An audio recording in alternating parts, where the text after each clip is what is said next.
بسم اللہ الرحمن الرحیم والصلاۃ والسلام علی سید الانبیاء والمرسلین وعلی آلہ واصحابہ اجمعین۔ السلام علیکم ورحمۃ اللہ تعالی وبرکاتہ۔ معزز سامعین و ناظرین، امید ہے کہ اب سب خیر و عافیت سے ہوں گے۔ اللہ سب کو سلامت رکھے، اپنی خاص پناہ میں رکھے۔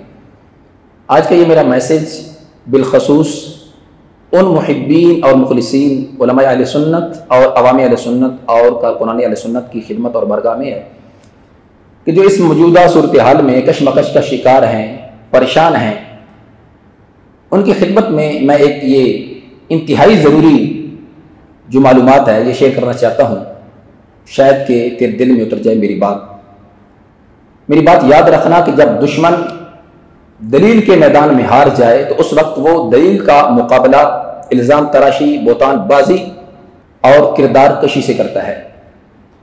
دشمنان اسلام ہو یا دشمنان پاکستان، ان کی ہمیشہ یہی کوشش رہی ہے کہ اسلام کو اور پھر اسلام کے اندر جو اہل حق ہیں ان کی وحدت کو توڑا جائے، ان کی شرازی کو بخشایا جائے، جو کہ آج مسلک حق کا اہل سنت و جماعت سواد اعظم کے ساتھ کیا جا رہا ہے۔ یہ سب کیا ہو رہا ہے، کیسے ہو رہا ہے، شاید آج تک ہم نے سوچا بھی نہ ہو۔ لیکن ایک میں نے پہلے اس پہ ویڈیو بنائی تھی، اس یاسین رافضی کو ایکسپوز کرتے ہوئے، جب میں نے اس کے تانے بانے چیک کیے تو پتا چلا کہ اس کا جو ریماؤنڈ ہے وہ انڈیا کے اندر ایک سرور چشتی نامی شخص ہے جو کہ رافضی ہے، اس کے ہاتھ میں ہے۔ آپ اس دور میں شمشیر اہل بیت بن کے اترے ہیں اور کسی سے ڈرنے کی ضرورت نہیں ہے۔ سب سے ایک ہے جہاں سے اسلام آیا اور جہاں سے دین اسلام بر صغیر میں پیدا، وہاں والوں نے اجازت دے رکھی ہے۔ ہم سے بڑا نہ کوئی مسلمان ہے بر صغیر میں، نہ ہم سے بڑا کوئی سنی ہے۔ جب بھی اہل بیت کا ذکر کریں گے تو رافضی کا تو فتویٰ لگے گا۔ یہ وہ ہے جو خاطی ہے، یہ بنو جسے کہتے ہیں نا، یہ آل معاویہ ہیں، بنو امیہ ہیں، ان کو معاویہ سے بے حد محبت ہے اور ہم علی والے ہیں۔ علی یہ کہہ کیوں نہیں دیتے کہ معاویہ کی اولاد ہے؟ ہم تو کہتے ہیں علی کی اولاد ہے، اس لیے اپنے جد کا خیال کر رہا ہے۔ یہ معاویہ کی اولاد ہے تو معاویہ، آپ ان کی پرواہ نہ کریں، یہ سب کچھ نہیں ہے۔ مولا علی کا معاملہ ہے، امتحان تو ہوتے ہیں، لیکن اب وہ زمانہ آ گیا ہے کہ لوگ دھیرے دھیرے تاریخ کو جانتے جا رہا ہے۔ جو ہمارے مدارس نے چھپا کے رکھی ہے، اب اس کے پردے در پردے اٹھا۔ ہماری دعائیں آپ کے ساتھ۔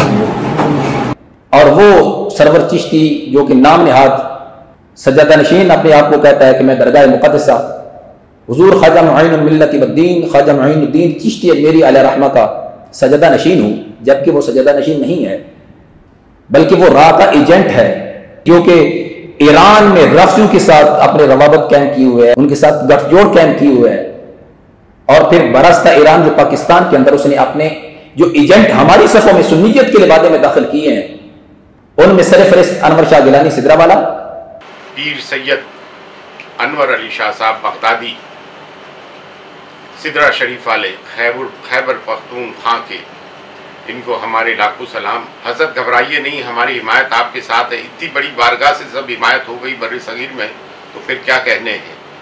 یہ برساتی بٹیرے تھے، برساتی مینڈک تھے جو آپ کو چھوڑ بھاگے۔ یہ فکر رضا والے تھے، اور فکر رضا والوں کا فکر حسین والوں کے کیا کام۔ اب ایک نئی چیزیں آئیں گی۔ وہ ایک جلالی صاحب پاکستان کے کہہ رہا ہے، یہ تو سنا تھا کہ حضور علم کے شہر ہیں، علی اس کے دروازے ہیں، لیکن انہوں نے کہا کہ معاویہ کنڈی ہے، اب تالا یزید کا لگنے والا اور چابی مروان کی لگنے والی ہے۔ اب دیکھتے جائیے۔ اور دوسرا نمبر جس شخص کا ہے وہ یاسین رافضی ہے۔ علامہ یاسین قادری صاحب پاکستان نے جو تحریک سیرت الحسین چلائی ہے وہ ہماری اجازت سے چلائی ہے تاکہ خارجی اور نازبی فتنے کے خلاف ویل ریسرچ ڈاکومنٹس پیش کیے جائیں حوالوں کے ساتھ، اور یہ بتایا جائے کہ اہل سنت والجماعت کی معتبر کتب سے اہل بیت کے دشمنوں نے، بنو امیہ نے، ابو سفیان اور معاویہ کے گھرانے نے، وہ یزید نے کیا کیا ستم ڈالے۔ شاید آج تک ہم نے یہ سوچا بھی نہ ہو، اس کی طرف توجہ بھی نہ کی ہو، کیونکہ ہم حق والے ہیں، اہل حق ہیں، اور ہم سمجھتے ہیں کہ جیسے ہم خالص ہیں، مخلص ہیں، ایسے ہی سارے ہیں۔ میرے امام نے کہا، تاسو نہ جنگل، رات اندھیری چھائی بدلی کالی ہے، سونے والوں جاگتے رہیے، چوروں کی رکھوالی ہے۔ چور چوری کر رہا ہے اور ہم سکون کی نیند سو رہے ہیں۔ نہیں میرے بھائیوں، اب جو سچویشن بن چکی ہے یہ انتہائی گمبھیر سچویشن ہے، اور عقائد اہل سنت اور نظریات اہل سنت پر انتہائی بڑا حملہ کرنے کی کوشش کی جا رہی ہے۔ خدا کے لیے جاگ جاؤ، آج وقت ہے عقائد اہل سنت، نظریاتی اہل سنت کو بچانے کا آج وقت ہے۔ اب پاکستان کے اندر جو اس سرور چشتی کے ایجنڈے پر کام کرنے والے شخص، یہ انور شاہ گیلانی ہو یا یہ یاسین رفضی ہو، اب جماعت ہاشمیہ کا بن جانا، صراط الحسین کا بن جانا، کبھی تو جب حضرت سیدنا امیر معاویہ رضی اللہ تعالیٰ عنہ کے نام پر امیر دعوت اسلامی ابو البلال مولانا محمد الیاس قادری رضوی دامت برکاتہم العالیہ جب مساجد بنوانے کا اعلان کرتے ہیں تو آگے سے انور شاہ گیلانی کی طرف سے حضرت سیدنا امیر معاویہ رضی اللہ تعالیٰ عنہ کی شان اقدس میں گستاخی کی جاتی ہے۔ ان سے زبردستی کرنے والا مومن ہے، بولو کٹ کو کیڑی گلتے سمجھ دے ہو؟ ان سے ظلم کرنے والا مومن ہے، ان کے حقوق طرف کرنے والا مومن ہے، ان کو اذیت دینے والا مومن ہے، ان کو شہید کرنے والا مومن ہے۔ اس کو صحابی مانو گے، اس کو مومن مانو گے، اس کو مسلمان مانو گے؟ اگر اس دور میں کوئی ظالم، کوئی زندیق اور ملعون یہ نعرہ لگائے کہ بے قصور، کیسے بے خطا بے قصور، بے خطا بے قصور اگر کا کوئی نعرہ لگائے، جس قبیلے نے نبی کے خاندان کی اینٹ سے اینٹ بجائی ہو، کیا سمجھو گے وہ کون ہے؟ ہم میں سے ہو سکتے بولو۔ جو مولا علیہ السلام کے دشمنوں کے قصیدے پڑھے وہ کہاں سے حجت بن گئے؟ کیا کسی ایک صحابی کا مجھے حوالہ بتا دو کسی نے اہل بیت اطہار کے دشمنوں کے قصیدے پڑھے ہو؟ یہ جو دشمنوں کے عقیدے اور نعرے لگانے والے، یہ بے خدا کے نعرے لگانے والے، یہ سنیت کے لباتے میں خانچی گھسے ہوئے ہیں۔ ہم ان کو بے نقاب کرنا چاہتے ہیں، ہم ان کو ایکسپوز کرنا چاہتے ہیں، ہم ان کو ننگا کرنا چاہتے ہیں۔ ان کا سنیت کے ساتھ کوئی تعلق اور واسطہ نہیں۔ اور جب حضرت سیدنا امیر معاویہ رضی اللہ تعالیٰ عنہ کی شان اقدس میں حضرت قبلہ کنز العلماء مولانا مفتی ڈاکٹر محمد اشرف آصف جلالی دامت برکاتہم العالیہ سیمینار کرتے ہیں تو یہی یاسین رفضی زہر گلتا ہے۔ صحابہ کی شان پہ سیمینار کرنے والوں، یہ صحابہ تمہیں نظر کیوں نہیں آتے؟ اس لیے نظر نہیں آتے یہ اہل بیت کے لوگ۔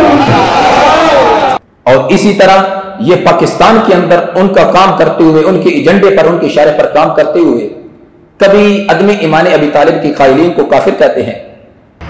جو ابو طالب کو علیہ السلام کہے گا وہ ہمارا ہے۔ کیا کہا وہ؟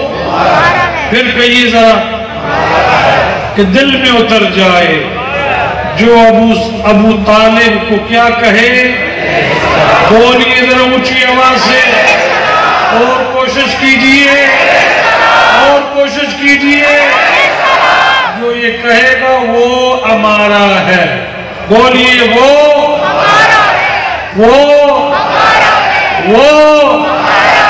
اور جو ان کے بارے میں گندی زبان ہلائے وہ ہمارا نہیں ہے، بولیے وہ ہمارا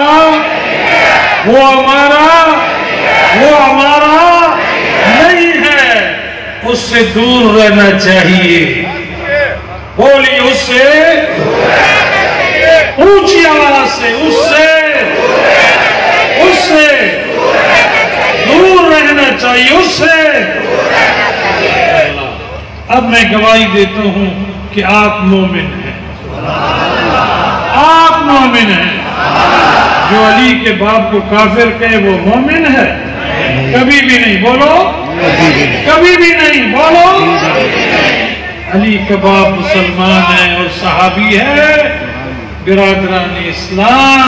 اور کبھی معاذ اللہ ثم معاذ اللہ اس ملونہ جس نے ٹی وی چینل پر بیٹھ کر حضرت سیدنا تاجدار صداقت سیدنا صدیق اکبر رضی اللہ تعالیٰ عنہ کی عدالت کو چیلنج کیا، وہ ویسے نہیں کر رہی تھی، اس کا ریموٹ بھی انہی کے ہاتھ میں تھا۔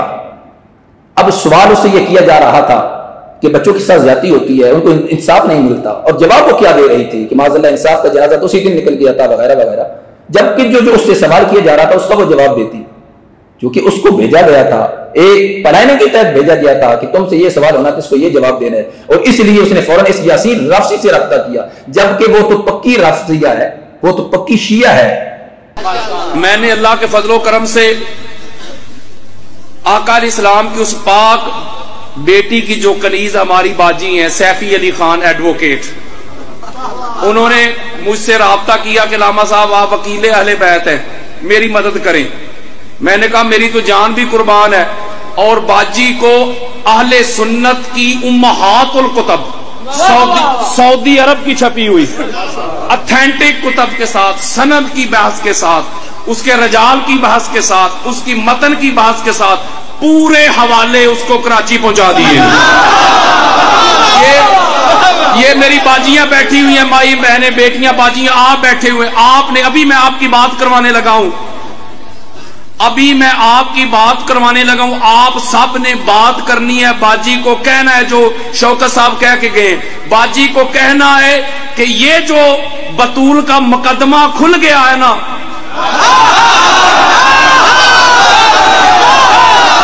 ہم سارے جتنے بھی ہیں مرد و خواتین، ہم سارے گواہی دیتے ہیں کہ بطول تب بھی سچی تھی، بطول آج بھی سچی ہے، بطول کل بھی سچی ہے۔ یہ میں ابھی آپ کی بات کروانے لگا ہوں، میں 1 منٹ میں ابھی باجی کو ابھی کال میں نے یہ ڈائل کر دی ہے، ہم نے باجی کو یہ پیغام دینا ہے، آپ کا پیغام جانا چاہیے، ان کی سنیں اور اپنا سنائیں، اور یہ ادھر لکھی جا رہی ہے، نہیں سمجھے یار، آپ کی گواہی ابھی لکھی جا رہی ہے، ادھر آپ گواہی دیں گے، ادھر لکھی جائے گی، یہ نمبر ڈائل ہو گیا، خاموشی اختیار کریں۔ السلام علیکم باجی۔ وعلیکم السلام ورحمۃ اللہ وبرکاتہ۔ باجی ہزارہا مرد و خواتین آپ کو سننا چاہ رہے ہیں، اور وہ یہ بھی چاہ رہے ہیں کہ ہم چاہتے ہیں کہ ہماری گواہی جو ہے وہ بطول کے اس مقدمہ میں قبول کر لی جائے، اور ہم آپ کو تنہا نہیں چھوڑیں گے۔ اور اس کو اس نیم رافضی سے، اس تفصیلی سے رابطہ کرنے کی کیا ضرورت تھی؟ کیا اس کے پاس اس کے ذاکر نہیں تھے؟ اس نے رابطہ کیوں نہیں کیا؟ اس لیے کہ اس شخص نے، اس یاسین رافضی نے اسی کو تیار کیا ہوا تھا کہ تم یہ کام کرو، ہم تمہارے ساتھ ہیں، اور اس لیے تاجدار صداقت رضی اللہ عنہ کی عدالت کو چیلنج کیا گیا۔ اور مزید جب انہوں نے اپنا کام تیز کیا تو اس انور شاہ نے پاکستان کے جو سنی ائمہ خطبہ ہیں، سنی مدارس کے فضلاء ہیں، ان کو اپنے ہاتھ دعوت دی، انوائٹ کیا، کھانا بھی پیش کیا، ساتھ تحفے بھی پیش کیے، پیسوں کی صورت میں، رقم کی صورت میں۔ وہ ہمارے علماء خوش ہو گئے کہ پیر صاحب کتنے دل والے ہیں، کتنے بڑے جگرے والے ہیں، علماء کی خدمت کرتے ہیں، لیکن ان کو پتہ نہیں تھا کہ یہ اپنا مقصد نکال رہے ہیں۔ اور پھر اسی طرح اس انور شاہ نے اور اس یاسین رافضی نے اپنے اس ایجنڈے پر کام کرتے ہوئے آج یہاں تک کہ اہل سنت کو آ کر کے کھڑا کر دیا ہے کہ معاذ اللہ جس شخص نے عقائد اہل سنت، نظریات اہل سنت کا تحفظ اور دفاع کیا، اسی کے خلاف عوام اہل سنت کو کھڑا کرنے کی ناکام کوشش کی جا رہی ہے۔ اگر یہ اتنے ہی اہل بیت اطہار رضی اللہ عنہ کی محبت میں مخلص تھے یا ہیں، دوسرے لوگ نظر کیوں نہ آئے کہ جنہوں نے سیدہ خاتون جنت، سیدہ طیبہ طاہرہ، سیدہ فاطمہ الزہرا سلام اللہ علیہا کی شان کے لحاظ سے اور ذات کے لحاظ سے جو ایسے الفاظ استعمال کیے ہیں۔ یہ غلام رسول سعیدی صاحب، جن کے بارے میں نصیر الدین شاہ صاحب نے اپنی کتاب اعانت و استعانت کی شرعی حیثیت کے اندر یہ لکھا ہے کہ غلام رسول سعیدی وہ شخص ہے جو میرے نزدیک محقق ہے، اس نے اپنی شرح نعمت الباری کی شرح کے اندر اس بات کو لکھا ہے کہ سیدہ خاتون جنت، سیدہ طیبہ طاہرہ، سیدہ فاطمہ الزہرا رضی اللہ تعالی عنہا کا مطالبہ کرنا یہ شرعاً ناجائز تھا۔ آپ دیکھ سکتے ہیں اس پر کیوں نہ گرفت کی گئی، جو کہ مفتی مندیب الرحمان صاحب کے مدرسہ میں جامعہ میں شیخ الحدیث کی مسند پر رہے ہیں، حدیث پڑھاتے رہے ہیں، آج تک ان کے خلاف کیوں نہیں آواز اٹھائی گئی؟ اور اسی طرح نصیر الدین شاہ صاحب نے خود اپنے دیوان میں یہ ایک شعر لکھا ہے اور اس کے اندر بغاوت کی نسبت امام علی مقام امام حسین کی طرف کی گئی ہے، آج تک ان کے خلاف کیوں نہیں آواز اٹھائی گئی؟ یہ آپ دیکھ سکتے ہیں نصیر الدین شاہ صاحب کیا لکھتے ہیں، پیش نظر حصول نہ تھا تخت و تاج کا، تھی ظلم کے خلاف بغاوت حسین کی۔ بغاوت کی نسبت کس کی طرف کی جا رہی ہے؟ اب یہاں پر بھی تعویلی کی جائے گی کہ یہ معنی مراد ہے، آج تک ان کے خلاف کیوں نہیں آواز اٹھائی گئی؟ یہ سارے جو آج جتنے بھی خطباء ہیں، جو آج جتنے بھی اپنے آپ کو اہل بیت اطہار رضی اللہ عنہ کی محب کہنے والے ہیں، ان کے خلاف کیوں نہیں آواز اٹھائی گئی؟ کیا وجہ تھی، کیا ریزن تھا، کیا حقیقت ہے کہ کیوں نہیں آواز اٹھائی گئی؟ اور جس شخص نے عقائد اہل سنت، نظریاتی اہل سنت کا دفاع کرتے ہوئے رفضیت و تفضیلیت اور خارجیت کی جڑیں اکھیڑ کر کے رکھ دی ہیں اور چولہے ہلا کر کے رکھ دی ہیں، چاہے وہ سنی کا سچ، شیعہ کا جھوٹ ہو، چاہے وہ باب فدق ہو، چاہے وہ محبت اہل بیت اطہار رضی اللہ عنہ سیمینار ہو، اور چاہے وہ سیدنا شان امیر معاویہ رضی اللہ عنہ سیمینار ہو، یہ سب ان پر قرض تھا۔ اب چاہیے تو یہ تھا کہ وہ ادا کرتے، لیکن وہ تو نہ ادا کر سکے، لیکن عوام اہل سنت کو استعمال کر کے اسی محسن اہل سنت کے خلاف پروپیگنڈا کھڑا کر دیا گیا ہے۔ کیا ان کو یہ نظر نہیں آیا کہ جس شخص نے اپنے ہی ادارہ صراط مستقیم پاکستان کی جو للبنات کے مدارس ہیں، ان کے نام ہی سیدہ طیبہ طاہرہ سیدہ خاتون جنت سلام اللہ علیہا کے نام پر رکھے ہوئے ہیں، جامعہ فاطمیہ للبنات، اور وہ شخص بھی جس نے حضرت سیدہ خاتون جنت سلام اللہ علیہا کی عظمت و شان، رفعت، مقام و مرتبے کو بیان کیا اپنے خطابات کے اندر، اپنے لیکچر کے اندر، یعنی جو اجمالی طور پر آپ کے موضوعات آن دی ریکارڈ آج بھی یوٹیوب پر پڑے ہیں، تقریباً 21 گھنٹے صرف اور صرف سیدہ خاتون جنت اور آل بیت اطہار رضی اللہ تعالیٰ عنہ کی مقدس نفوس کی عظمت و شان کو بیان کیا گیا ہے، اور بکس اس کے علاوہ ہیں اور آڈیو موضوعات اس کے علاوہ ہیں۔ خاتم مداحم حضرت سیدہ طیبہ طاہرہ سیدہ خاتون جنت سیدہ فاطمہ الزہراء رضی اللہ تعالیٰ عنہا سلام اللہ علیہا کی شان اقدس میں گستاخی کرنا تو درکنار، معاذ اللہ ثم معاذ اللہ علیاذ باللہ، آپ رضی اللہ عنہا کی شان اقدس میں گستاخی کا سوچنا اور اس سوچ کا کروڑواں حصہ بھی اگر ہمارے وہم و گمان خیال میں آئے، اللہ کرے کہ ہم تباہ ہو جائیں، اس سے پہلے ہمیں وہ سانس ہی نہ آئے کہ جس کے اندر سیدہ طیبہ طاہرہ سلام اللہ علیہا کی محبت کا ہم دم نہ بھرے۔ پھر بھی اپنے آپ کو محب اہل بیت کہنے والے ہیں، میں ان سے یہ گزارش کرنے والا ہوں، جو عوام اہل سنت ہیں، جو مخلصین اور محبین اہل سنت ہیں، ان سے یہ گزارش کرنے والا ہوں، خدا را اس سچویشن کو سمجھو، ان حالات کو سمجھو، یہ عقائد اہل سنت پہ بہت بڑا حملہ کیا جا رہا ہے، یہ جو تمہیں استعمال کر رہے ہیں، خدا کے لیے ان کی چال کو سمجھو، ان کی سازش کو سمجھو، ان کے پروپیگنڈوں کو سمجھو۔ ہم آخری سانس تک عقائد اہل سنت، نظریاتی اہل سنت کا دفاع کریں گے، فکر رضا کا پرچار کریں گے، ہمیں اس بات سے کوئی ڈر نہیں، لیکن ہم عوامی اہل سنت آپ کو یہ بتا رہے ہیں، اس وقت سے پہلے بتا رہے ہیں کہ اگر آج فکر رضا کا دفاع نہ کیا گیا، عقائد اہل سنت، نظریاتی اہل سنت کا تحفظ نہ کیا گیا، معاذ اللہ کل جو ہمارے ساتھ حالات پیش آئیں گے اس کے ہم خود ذمہ دار ہوں گے، لیکن اس وقت ہمارے ہاتھ کچھ بھی نہیں آئے گا۔ اللہ تعالی ہم کو عقائد اہل سنت کا دفاع تحفظ کرنے کی توفیق رفیق نصیب فرمائے۔ والسلام علیکم ورحمۃ اللہ وبرکاتہ، وما توفیقی الا باللہ۔